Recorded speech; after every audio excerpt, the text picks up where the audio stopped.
Alright everyone, we start off today actually with foreign news, and it's really funny because the UK is now planning to adopt voter ID, so that in order to vote in their elections you have to actually prove that you are who you say you are. Now keep in mind, just for vote tallying purposes, you should be a resident of the area that you're voting in. Like in the US, a Vermonter can't go to Texas and vote.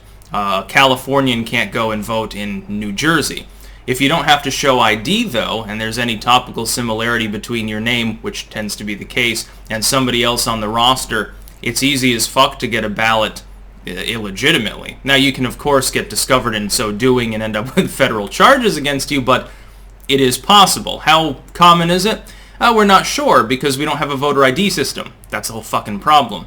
So first and foremost, though, before I get into this hilarious story, where the UK is going to have more secure elections than the US, which is a slap in the face to the concept of our republic.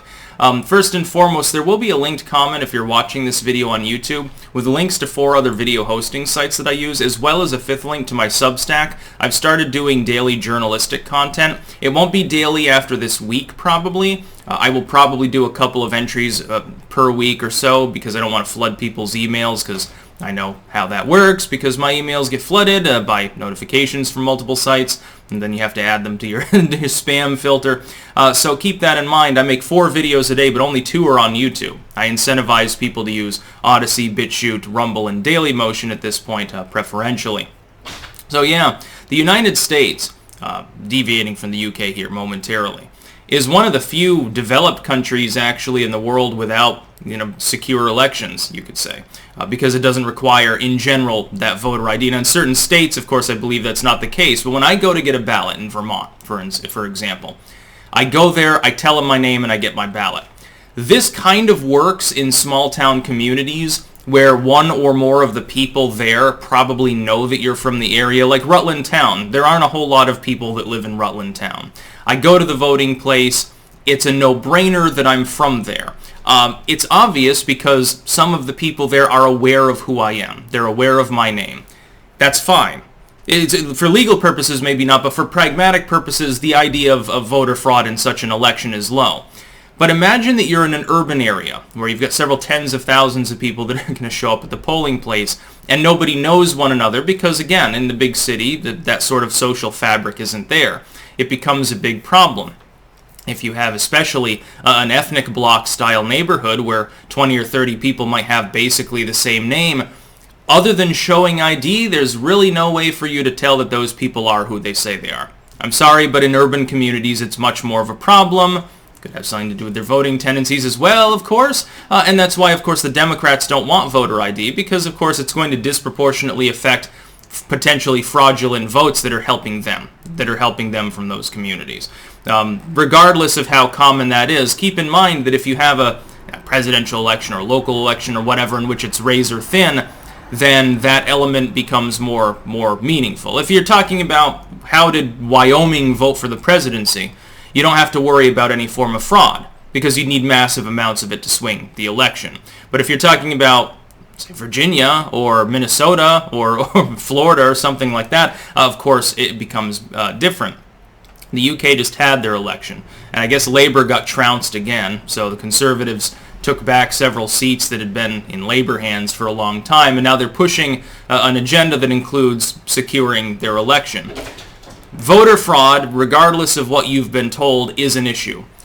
More than that, I would say, are other shenanigans that are unrelated to individual voters. Voter fraud, in the individual sense, it's a person decided to vote twice, they voted in a different district or something like that. Especially when you have mail-in ballots, that becomes a problem. The United States is also one of the few developed nations that has those. Most European nations have outright banned them under most circumstances. There's a lengthy application process you have to go through to get what we would conceive of as an absentee ballot. Even prior to the COVID thing, getting an absentee ballot in the U.S. was far easier than it is in, to my knowledge, virtually any other developed nation. That's because developed nations typically, they appreciate the concept of civics. They appreciate having a government that at least pretends not to be completely corrupt from top to bottom. Like there's an actual election, supposedly, and it's kind of hard to keep that up when the population can't be assured that the election was actually proper. Any questions about election integrity necessarily degrade and weaken the state anyway. It's like In the U.S., we've left ourselves open to attack. All of these people ranting, well, the Russians are trying to sow confusion about the 2020 election. Well, you've handed them the ability to do that. If there's no systemic fraud, you should just institute voter ID. No more problem, right? Well, they can't use that as propaganda anymore. So then why don't you support that? See, therein lies the problem. There's shenanigans. That's the reason why they don't support that, because they know that there is at least some fraud there. Does it swing an election? Maybe not. But the fact that there's any fraud at all is an open, an opening in the armor that allows the Russians or the Chinese or whatever to spread disinfo. According to the legacy media, it's all disinfo. Well, then just tie up that loose end. No more disinfo, no more problem. It's interesting, ironic, and slightly sad that the UK would be moving to secure its election system, and the United States is still dragging its heels, living in the 19th century. As though every community around was a community in which the person at the polling place knows every face going through and can automatically spot the person who's trying to be fraudulent in their voting tendencies, because they voted 5 or 6 times already that day. Well, that's clinging to yesteryear. It's sort of like the way the Democrats are clinging to 19th century gun control, a la Crookshank. They're clinging to 19th century immigration proposals, a la the Homestead Act, because they think that there's this vast amount of land still to be farmed or logged or whatever. They're living in the past. That's the funny part. So the UK, the conservatives in the UK of all people, have modernized, and the GOP. I never would have guessed 10 years ago that the Republican Party in the US and the Tories in the UK would actually be leading us into the current century and away from the 19th century.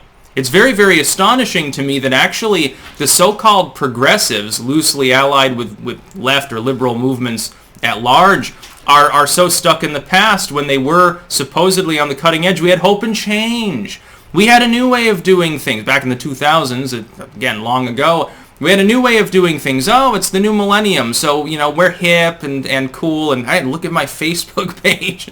And that's basically, they got stuck there. You see, the people who actually progress things stopped progressing around, 2010 or 2011 or thereabouts. They thought that was the end-all, be-all. Hope and change meant this time progress is ironclad and will remain the same forever. We've achieved utopia, basically.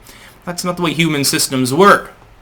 So the UK will have secure elections, and the US, I guess, less so, unless, the states take up that mantle, like Florida or Texas or something. Those states will have secure elections. I still find it funny when they're rambling, like the Democrats, like, oh, the Republicans are trying to pass restrictive voting laws to keep black people from voting. It's like, yes, the color of your skin prevents you from getting a state ID. That really makes a lot of sense. Oh, you had to show that you actually reside within the area that you're voting in. So in other words, a person from Vermont can't go over to New Hampshire and cast a ballot. See, the problem is in some instances, we have examples of this. People have voted multiple times going across state lines. Now often they get caught, but what about those that don't get caught? We have no necessary way of actually telling that that's the case. Kudos, therefore, to the UK. Your elections will actually be more fair and more open and honest than those in the United States. I always thought that the conception of the United States should be we should have the most liberty and the most justice and so forth, and instead, because of the so-called progressives, we're falling further and further behind the rest of the developed, civilized world, because people would rather opportunistically grandstand and pretend that everything boils down to the color of one's skin or what dangles between one's legs. That's about all. Peace out.